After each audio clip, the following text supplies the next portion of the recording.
Okay, Chair, through you, I'll just make a few concluding comments on the way forward.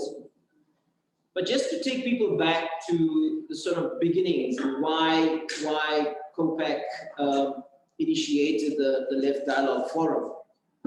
I mean, the first thing that was foremost in our minds was the crashing of the NUMSA moment and process.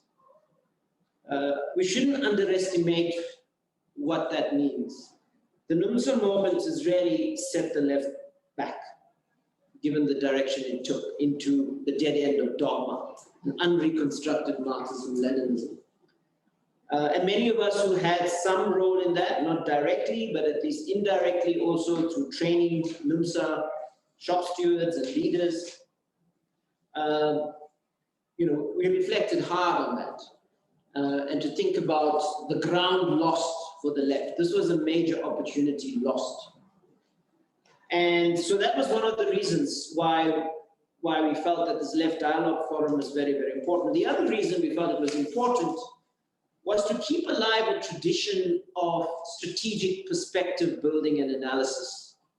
Because in all the kind of politics bursting out into the open, exploding and coming to the fore, it has been a populist politics in some quarters. Not everywhere, in some quarters. And it has lacked the kind of grounding in understanding strategy and tactics, which many of us were trained in the national relations movement.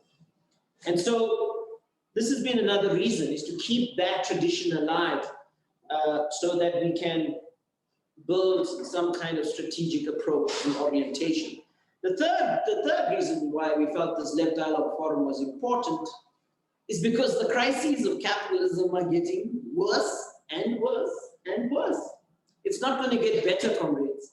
We went into COVID with the recession. The recession has worsened during COVID, okay? The climate crisis is worsening. I mean, I don't want to get into it. Many of you know it, but it's going to get worse. Yeah. And so our society, our democracy is facing very, very serious challenges that are arriving, that are coming, and so on. And so if we are serious as activists, we've got to, and as left, forces, we really have to ground ourselves in the recognition of these issues and these challenges. So we came to the theme of the party question, not just automatically. We had a journey. That's important. It's been a hard journey for us because COPAC is a small NGO, and we do a lot of things. And we do a lot of serious work. And we have limited resources, and we work damn hard with our limited capacity. So convening this forum, getting the resources for it, etc., has also been a pressure for us. But we've done it out of our political commitment, and we will continue doing it.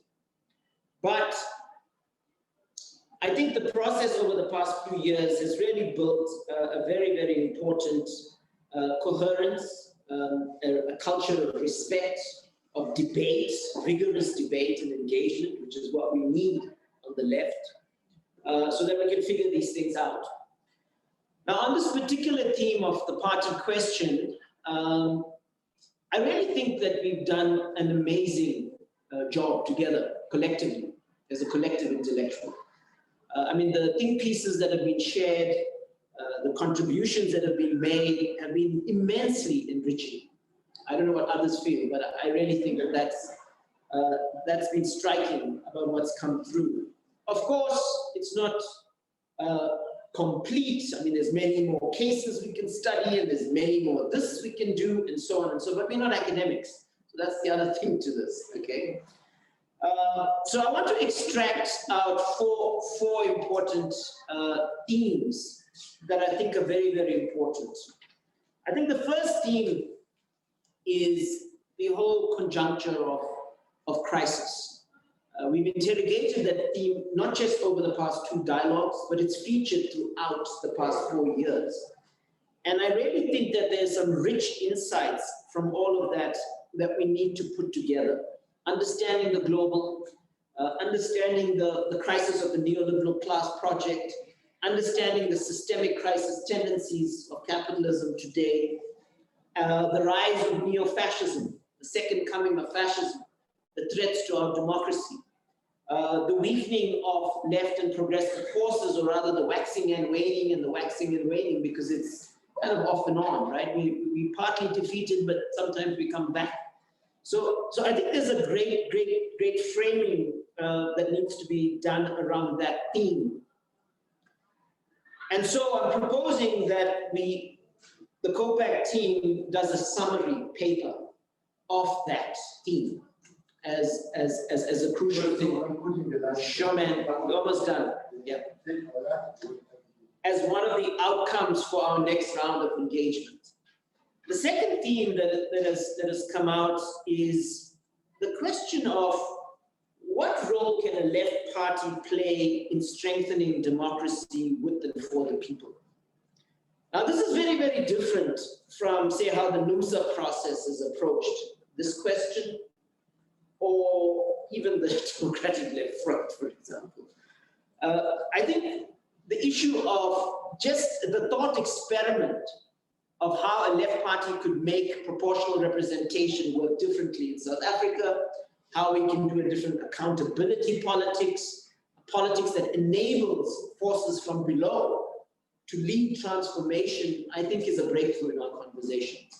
The fact that a left party can deepen discourse in South Africa, discourse in South Africa is in crisis. There's no thinking coming from our parties, actually. Okay, so we have a state of crisis of intellectualism in politics, and so a left party can really raise the bar. It can shift discourse in South Africa. It can strengthen democratic practices, etc., etc. So there's something about this question that we need to unpack. So I'm proposing, and it's come out in our discussion, and we need a summary paper on that. Okay. So it'll further tantalize us in terms of this possibility. Let's put it that way. The third theme is around sort of strategy, form, and program. And there's so many rich ideas that have come out here. But there's a tension in our debate. On the one hand, there is an explicit argument for a party. It's there. Some in practice want to build it and so on, and that's beautiful and that's amazing, comrades. But there's also a recognition that there are limits to partyism. There's many limits to it. I mean, one being just narrow activism, and you end up like the ANC being a party machine. Okay, and then you swallow up mass forces, you debilitate grassroots struggles, and you actually end up weakening democracy. So the party itself can become an anti-democratic force. Even in its technocratic practice, it can disable publics, it can disable civil society.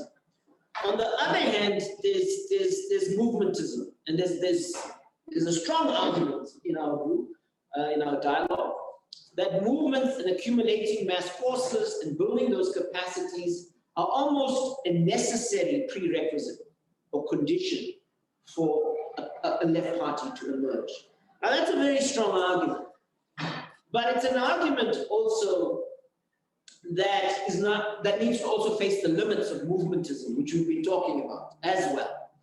We cannot displace neoliberalism. It's been here for over 3.5 decades in the world and in this country for over 2.5 decades without considering the challenge of state power.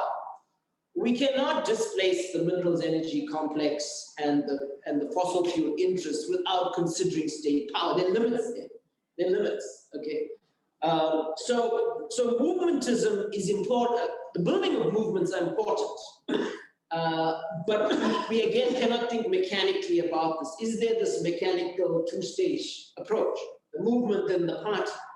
So there's a tension in our discussion, and I think that in different ways, collectively, we've addressed the limits of the partyism position and the movementism position. And there's a space opening up for us to break new ground as the left in South Africa, as the left in this dialogue, around how we conceive this dialectic. And so I'm also proposing that we'll do a summary as the COPAC team on this question. And there have been many, many ideas comrades have made about demands and things like that. And we'll feature that in this document. And then the fourth theme is the whole issue of process. So, where do we take this conversation? It's a very, very important issue. Because Rasani is right, it's not just an echo chamber for us to just talk to ourselves and so on. So how do we position this conversation is a very, very important issue. Now, I must say, while we constituted this forum based on individuals, given maybe the location of some of us and maybe the threat some of us represent to some people, this dialogue is also perceived in some quarters as very dangerous. I'll just give you all one hint without mentioning names.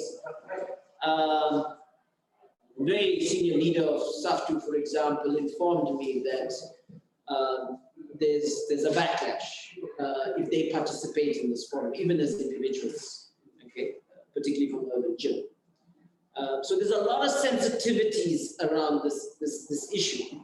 On the other hand, there's also a lot of opportunism out there. Okay, you mentioned party, and people come out of the womb. And and as Sani says, for some of us, this is about building for the next generation. And we want to build this thing on solid ground. Okay, so if we move in this direction together.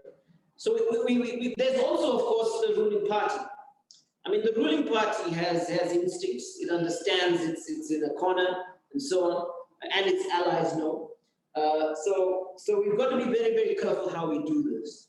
So we want to we'll surface a set of process ideas for us to collectively agree on. So, comrades, our next Left Dialogue Forum will be August 20th, 21st. We'll have Sam Ginden, and I want to invite, with Niall, there was a comrade, he was a journalist. He's doing his PhD on Brazil.